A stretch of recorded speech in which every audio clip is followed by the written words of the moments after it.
Clock will show the time of the leader and the split. And the gun goes. Wallace starts. And it is 12 laps making up the 4,000 metres. Brad McGee riding that newly designed bicycle, which he only actually got to ride a couple of days ago, but it's done him so well, specially designed in Australia.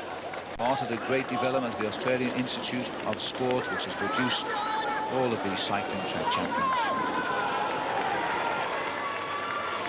And at the start, it is a fractions lead now for Sean Wallace. So Wallace going out to try and frighten Brad McGee, because now it is purely man-on-man. The time will be academic. It's who wins gets the gold, who loses takes home the silver. There's nothing more complicated about this race than that.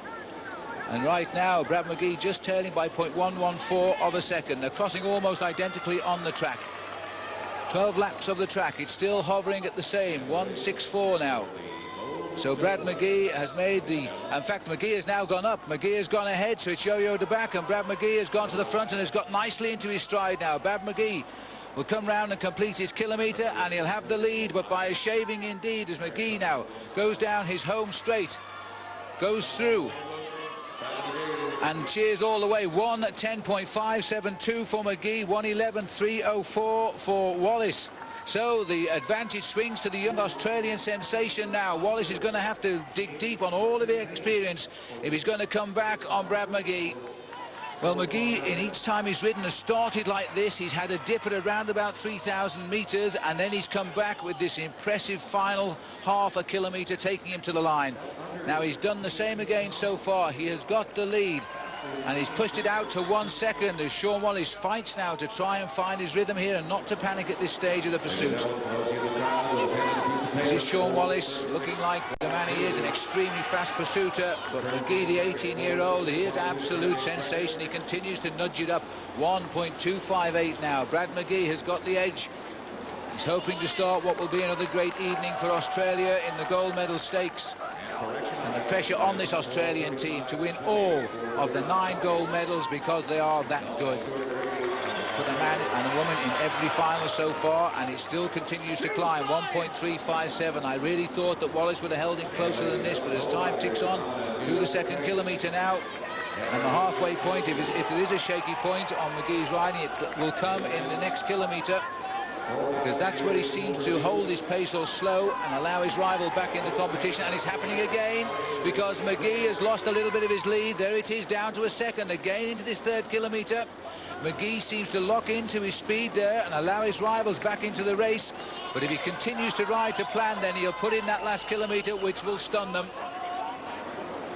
This terrifically talented rider from New South Wales, and they are on the track almost identical in the cross state, but still the advantage McGee.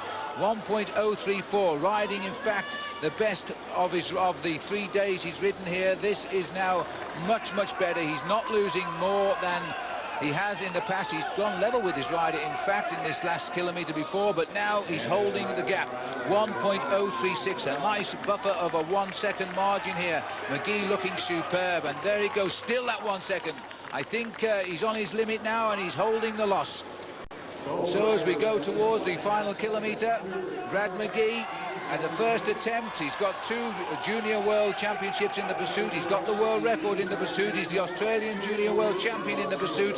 But never before has he had a gold medal in the Commonwealth Games, and that is now almost on him. 1.419 seconds, and now he's giving us that magic last kilometre, which is taking him clear of Sean Wallace. Down the back straight now for Bradley McGee. A gold medal is dangling in front of him, and it's going to be a good time as well.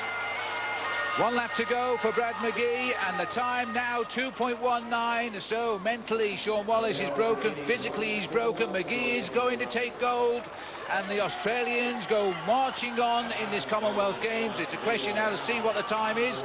4:35.203 is the new Commonwealth Games record set by Stuart O'Grady, who took the bronze medal. And look at this time, 4:31.371. McGee wins the gold.